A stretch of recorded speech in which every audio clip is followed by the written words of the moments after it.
I don't see it that way, Noah. He does lower his head. Welcome He back does to look to Notre the Dame ground. He's Stadium. defenseless. But you have to have clear and obvious evidence that he makes forcible contact with that 6-inch radius at the top of his helmet. And certainly there is contact with the helmet. It's just not clear and obvious to me. It's supposed to be for them to create targeting. I don't think they should have. I don't either. So the key here, he gets disqualified. He can stay on the sideline, not ejected. But Schuler, who is the vocal leader of this defense in the back line, he was the most vocal guy through the bye week, a captain as a sophomore. And instead of 3rd and 7 for the new quarterback, it's 1st and 10. So we see Miles O'Neill now. He's a bigger quarterback, 6'5", 220. And as expected, they hand it off. Moss is going to get a yard. O'Neill did throw an interception last week. He's got a big arm. They do believe in him moving forward as a redshirt freshman. And Marcel Reed was out of the tent, and very quickly he's going to get back on the field.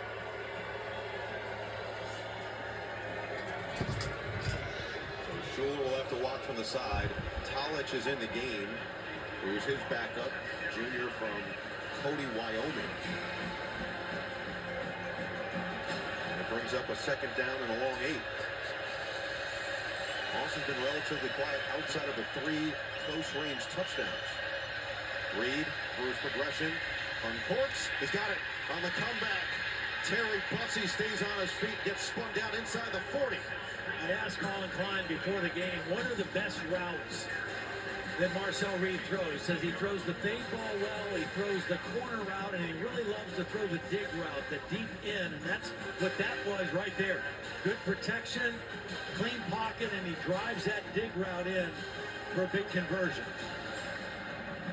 Reed has had over 600 yards of total offense coming into this game. He's up over 300 yards passing here tonight to go with a touchdown and the pick.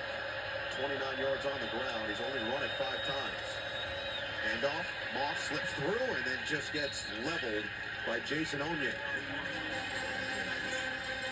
Credit this A&M offensive line because as much man-to-man as Notre Dame plays, the Irish have not been able to create much pressure on Marcel Reed. They've flushed him out of the pocket a few times, but they haven't been able to get him on the ground or sack him, and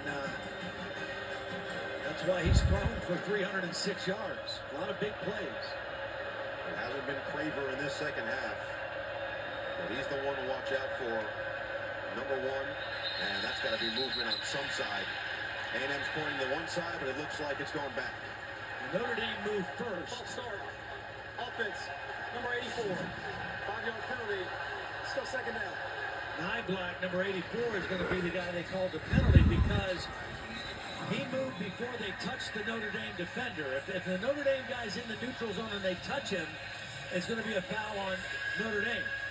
But they are able to get back to their side of the ball, but Niblack moved, and therefore the 5-yard penalty on the Aggies. So now 2nd down and 12, back at the 39. Craver the motion man. Reed steps up, evades. Reed across his body. Short, looking for Niblack, and it's 3rd and 12.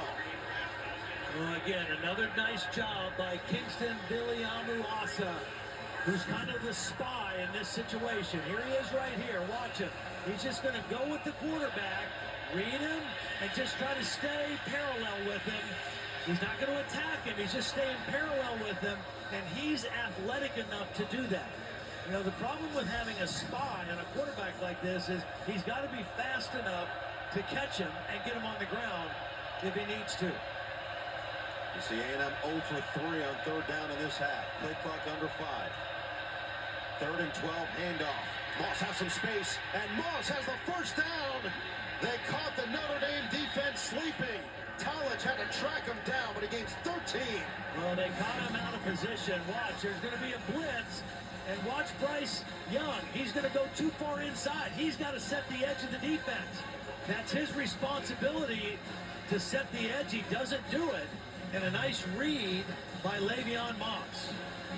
It's close before that knee goes down, but it looks like where the football was, this, just based on that yellow line, which is unofficial, looked like he was right at the line of game.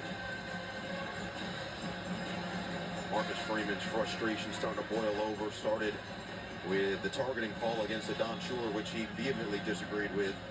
And now playing without one of their leaders defensively, with Reed back in the game. Moss stays out there, and it is a fresh set of downs, knocking on the door of the red zone. Another flag.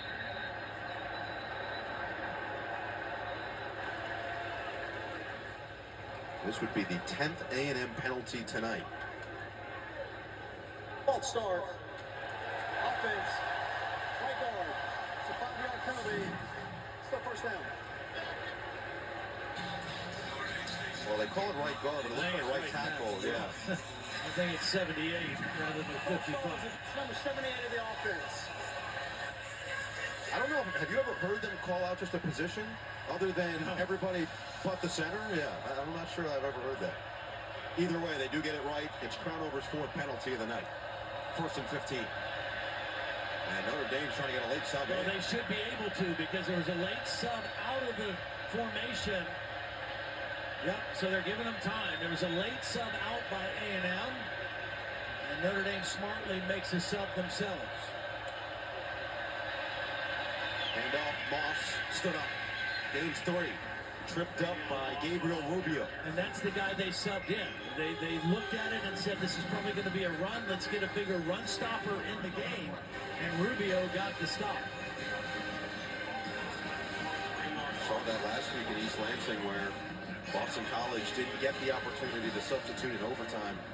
Had to use a timeout. So A&M, big drive here, already in field goal range, looking for more on 2nd and 11. And coverage look. Reed feeling the pressure, steps up, knocked down at the line. It's Rubio again with the right hand.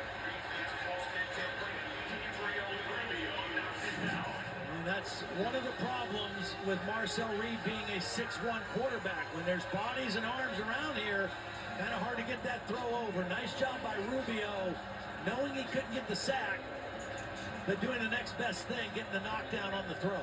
Billy Amoasa actually had a chance on the ricochet. He got an arm on that football before it hit the ground. Leads the 3rd and 11, the 10th play of the drive. Reed, deep drop. Reed slings, incomplete. Mellon from the intended target. Perfect pressure from Notre Dame, and they do force the 4th down. Well, Rubio has had a heck of a drive here. Watch him on this one. He's going to start inside and loop outside, and watch 97 just help contain the quarterback. Keep him in your sights. Do your job.